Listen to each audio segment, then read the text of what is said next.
so cold. I'm not doing that. Okay. It is pretty cold.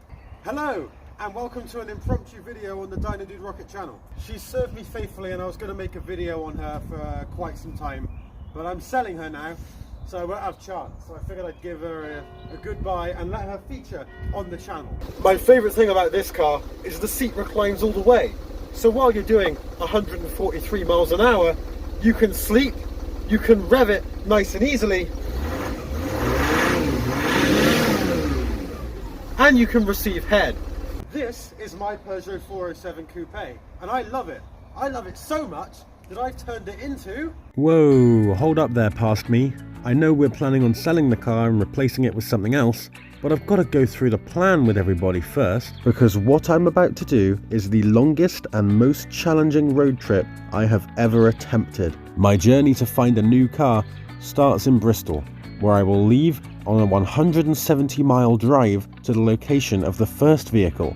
I'll then have to drive 100 miles to go and look at the second, followed by a 200-mile nighttime drive just to get me back home. The next day, I'll need a ride from my mum to get to the train station, at which point I'll board a train to London Paddington. From London Paddington, I will then have to get on the tube, which will take me to King's Cross station, where I'll get on 2 more trains to get to my final location of Lincolnshire, where the car is located, at which point I'll have to drive it 200 miles to get it back home, even if everything goes to plan. In total, that's over 900 miles of travelling. So then, you must be wondering, why on earth am I travelling over 900 miles just to buy myself a car? Surely you don't have to go that far to get your hands on something. Well, sometimes you do, and in the case of this car, you really do, because I want to achieve a lifelong dream this weekend. I want to buy my very own Reliant Robin 3-wheeler.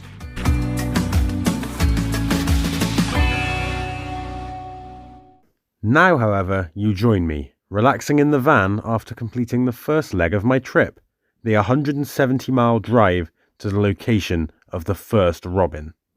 Hello, wonderful people of the internet. This is Dino Dude Rocket, and as I said just now, we're going on a road trip to look at 2 different Reliant Robins in this long weekend that I've got off. It's Friday night, technically it's Saturday morning. Currently in the van, we've arrived at the first location. It's been several hours, relaxing. I've got whiskey and coke in this nice plastic picnic cup. Cheers. I'm just waiting for some of my favourite live streams to start on the TV, which is set up over there. Might have a few pork pies, might even make myself a Chinese, not entirely sure. Probably going to sit here and listen to some music for a bit, and then get some sleep. You've seen the van on the channel before, but you've only seen a couple of angles, not a lot of details, so I think it'd be good to actually show you. So let's get right to it. This is the front door. I've got my 2 pairs of shoes down here. Smart shoes, not smart shoes. And as you've come up, right in front of you, you've got the kitchen. You've got the kitchen right in front of you. The cupboards up here. I have crisps, rice, reggae sauce, all the good stuff in there, as well as all my washing up equipment. I've got the fridge. It's a 3-way fridge. All of it works. Then I've got my oven. It's quite big, actually, as well as a grill. And then I've got a 4-top hob in here. This is the bathroom. Now, I don't use the bathroom, even though it all works, I just don't, because I don't want to have to clean it out. So instead it's a storage cupboard, as it is on every camper van, basically. Everyone just turns the bathroom into a storage cupboard.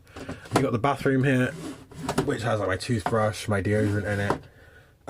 Up there I've got my shower gel, more deodorant, mouthwash. There's a little sink here, which is quite cool. Doesn't have a tap. You use the tap in the kitchen or you use the shower, and you can just fill it up, and it drains down the back, which is quite useful. It's my fancy towel right there, and you can obviously take a shower in here if you're brave enough. There's not a lot of room in there, and there's no hot water, so you'd have to be quite ballsy to do that. It's me. Hello. I look very tired. This is my wardrobe.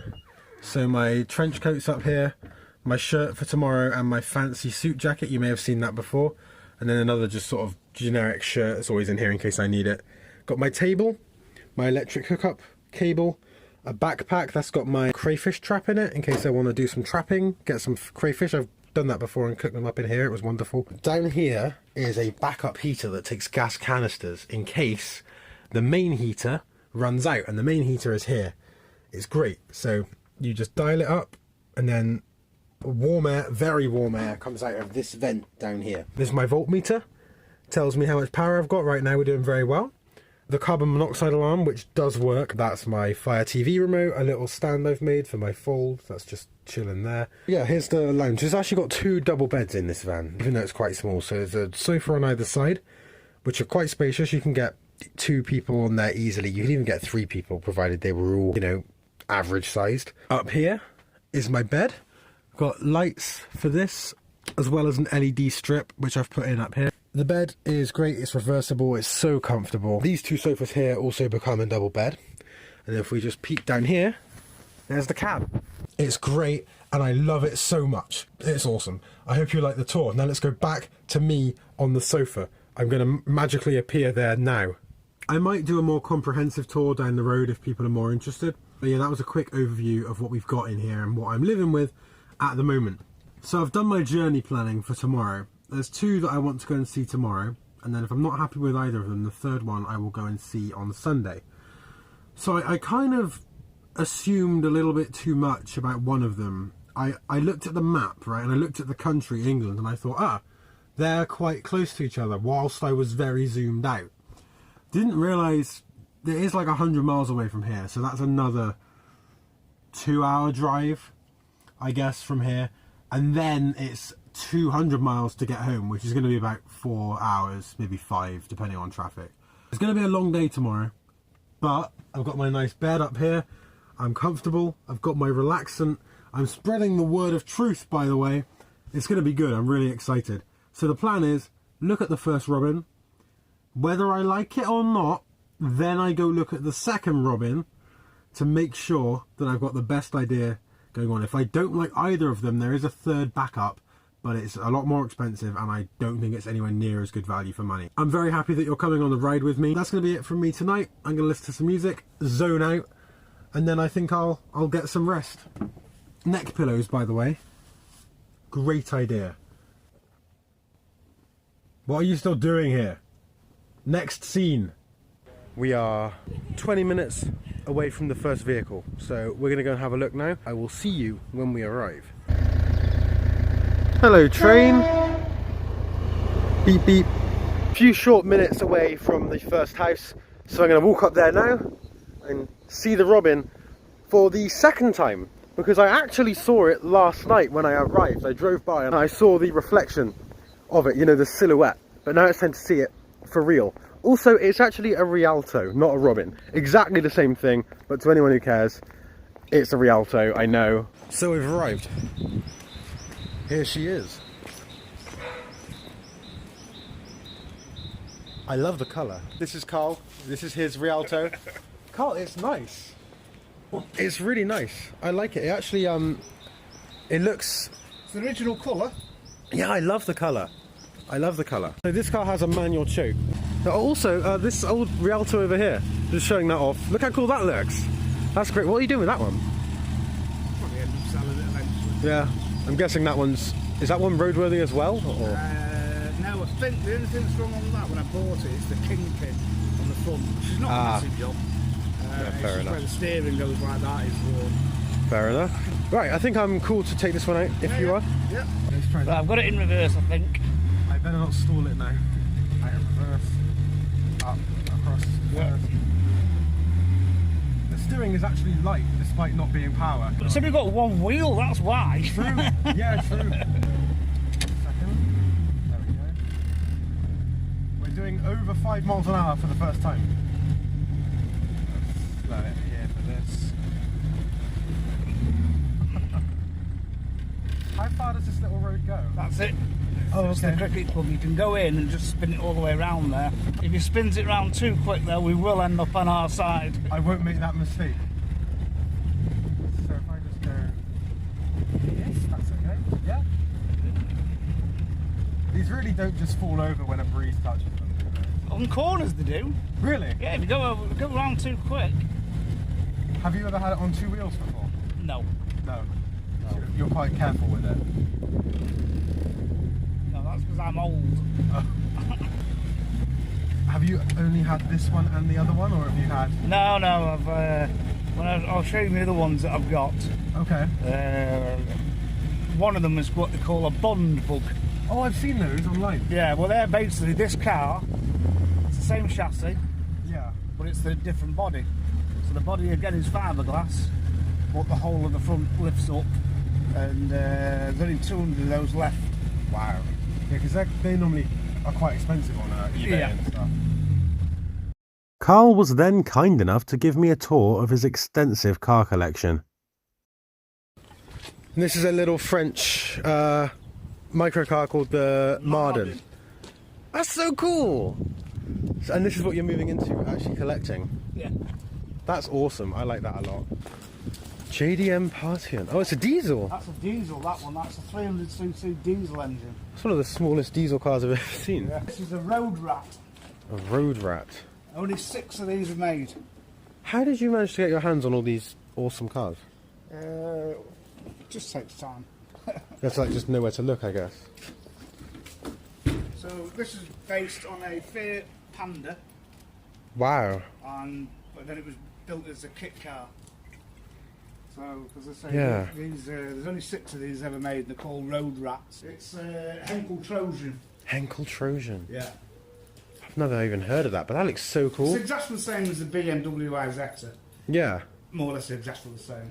And then I see the Bond bug over there. Yeah. That's brilliant. That's exactly the same as that 3-wheeler. Yeah. Same body, same running, everything's about it the same apart from a different body. And what's this thing over here? That's another microcar, French microcar. That's nearly done that. That's all rewired. Wow. So you like buy them and do them up? Yeah, that's what I've been doing on this one. I've rewired it all, took the whole body off, redid all the chassis, That's so cool. painted it and everything. I love it. What's this one called again? Or do we not know? It's just French microcar. Oh no, Microcar world. it did have a name on it. Can't remember what it was. We can just go with French microcar. It's French, yeah. Yeah. This impromptu tour was a wonderful treat, and I absolutely loved every second of it. But sadly, I did have to get back on the road. Ladies and gentlemen, we have just gone to see this one. It's very nice. It's been maintained by a nice man. That one was good, it drove fine. Only weird thing, it took a little while to get into reverse, which is a bit strange. On the mileage, it has got double the mileage of the other one I'm going to go and see. Before I left, the other one, which we're going to go and see now, was my priority. That was the one I was going to get, based on paper if I had to choose. After seeing this one, if the other one is, as I expect, better, which it could be, or it might not be, but if it goes as I expect, then I'll probably get the other one, as said. Not that there's anything wrong with this one was good. But the paperwork, the history, the mileage was better on the other car. So if the other car is better than that car, then we're quids in. We are back at the van now. So it's time to put the new address in, another 100 miles away from here, and do another trek. Probably about 2 hours this is going to be, so I'll see you when we arrive. So far, all of this journey has been on A roads. If you're an American viewer, an A road is basically a main road, but it's not a motorway, which is our version of an interstate. It's not even a ring road. It's normally going through villages, houses, you know, lots of twists and turns, lots and lots of 30-mile-an-hour speed limits. Hopefully it opens up soon, because 100 miles of this is not going to be even remotely enjoyable. Unfortunately, the A roads continued for almost another hour, but once they were done, they gave way to one of the most gorgeous roads I've driven in this country. Surrounded by massive hills on either side, it reminded me of Scotland. Hello, it is a very tired Downed Rocket here. We arrived and we've seen the second Robin. I didn't get much footage of it because the gentleman wasn't really happy with me filming. It happens. So it doesn't matter, but I got a few pictures and I did get the video which you're about to see now. So I've come here to see this Reliant. Oh, I'm very happy. And that's because I bought the car. I've given him the deposit. It is quite a stretch, honestly, financially. And I'm going to come and pick the car up tomorrow. I've decided I'm going to make myself some lunch before we head home. So down here, I've got some lasagna cooking. Gonna have that, watch some TV, might watch some Thunderbirds, classic Thunderbirds.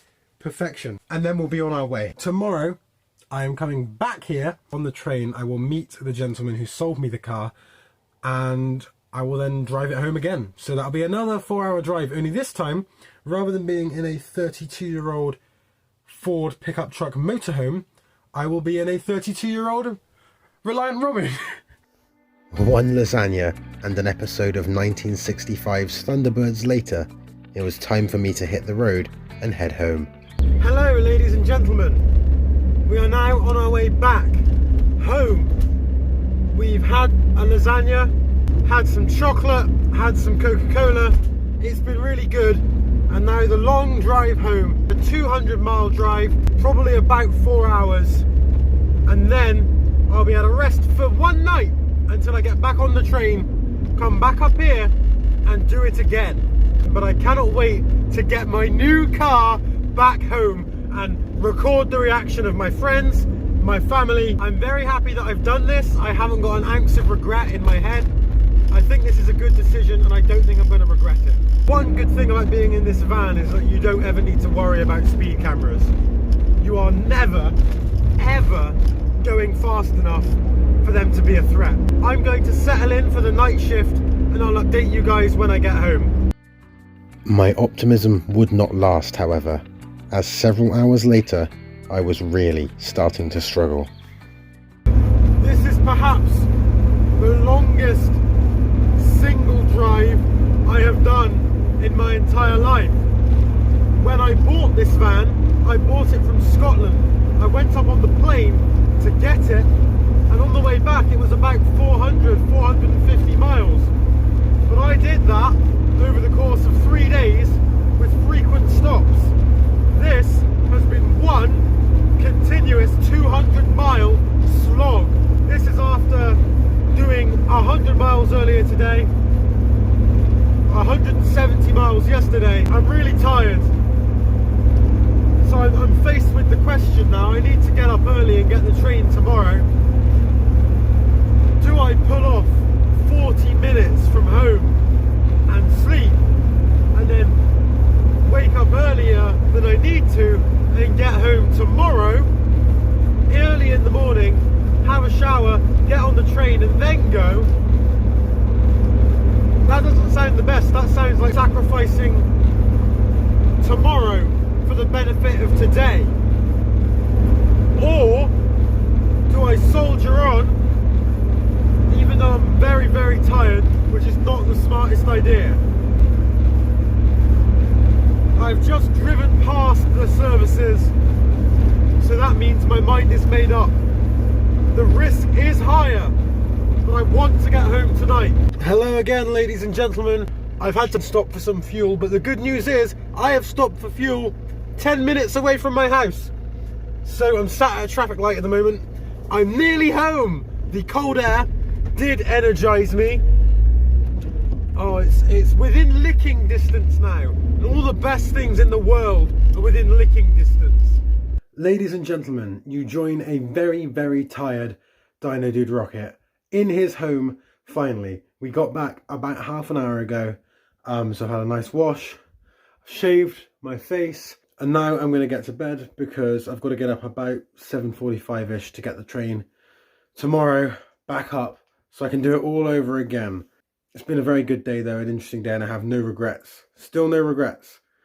So that's good. I guess I shall see you tomorrow. Join me next week for in the second episode of Buying a Three-Wheeler, I'll be getting various trains up to Lincolnshire so that I can show you around my awesome new Robin. Then ride with me as I begin the daunting 200-mile drive to get back home. Subscribe to the Dino Dude Rocket channel now and hit the bell to make sure you're notified of how that goes.